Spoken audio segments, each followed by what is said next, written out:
Hello, this is Dr. Gary D. Seal with the TrueKind Consulting Group, and our topic today is Attitude 2026. How appropriate it is for us to be discussing attitude during the first full week of the new year.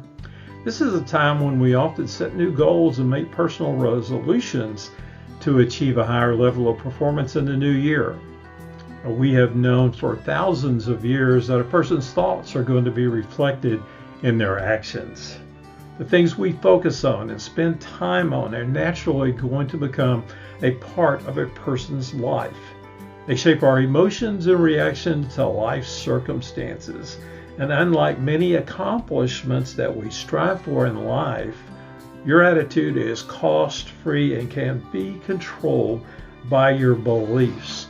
Your attitude is a free will choice. Your attitude can be completely free of your circumstances.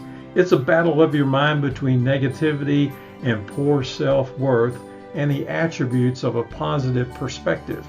We can win the battle of the mind. Some force outside yourself may strip you of every conceivable physical attribute you identify yourself with. Your family, your friends, your employment situation, your economic situation, your position in life, your personal community, your housing, your country, your health and wealth. You name it, you can lose it all. But no one can take away the things you believe in and the associated attitude it produces. Let's begin with the building block of a positive attitude. Looking for the positive in every situation is a fundamental basis for a winning attitude. Yes, I'm completely aware that not every situation is an awe-inspiring moment that creates a lasting impression of good. But even the most negative circumstances, we can learn lessons that have long-lasting implications. Do we approach a project in the same manner? Do we even involve ourselves in this type of exercise again? Do we closely associate ourselves with that kind of person again? Your positive attitude not only shapes you, but influences the people around you. You become a person of influence. Now, I confess for many years I had a bad attitude. My parents were born in the Great Depression of the 1930s. My dad came out of that experience angry and bitter about the way he was raised. My mother lost her father in a work accident when she was only 10 years old. She came out of that experience with a fearful perspective on life. When they had children, guess what kind of attitude the children had?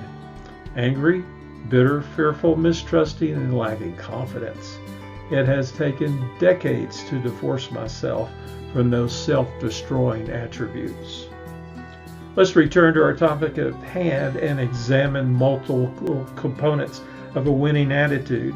These components can establish a foundation that will give you the infrastructure to consistently produce a winning attitude. Being positive must be built on a foundation of the truth. Truthfulness is the bedrock that allows trust in our personal and business relationships. Truthfulness does not allow us to look to the left or the right. The truth is an unwavering commitment to honesty and integrity. When we are building an attitude perspective, the next aspect we should consider is the question of being noble in our demeanor. Is it gallant and sacrificial, or is it shameful and disappointing? Is it conduct that you would be pleased to have your family and friends know? The next attribute is being right. By this I mean is that the kind of mindset that understands due process. Being right means to think and act with the proper timing in mind. A time for war and a time for peace. A time to embrace and a time for separation. A time to plant and a time to harvest. A time to love and a time to hate. The next few attributes are purity and love. The question becomes, how do we interact with our social and business environment? Is it a dog-eat-dog aggressiveness or a deeply caring perspective that promotes equanimity and peace between one another? Are we willing to go the extra mile to convey the love we have in our heart for other people?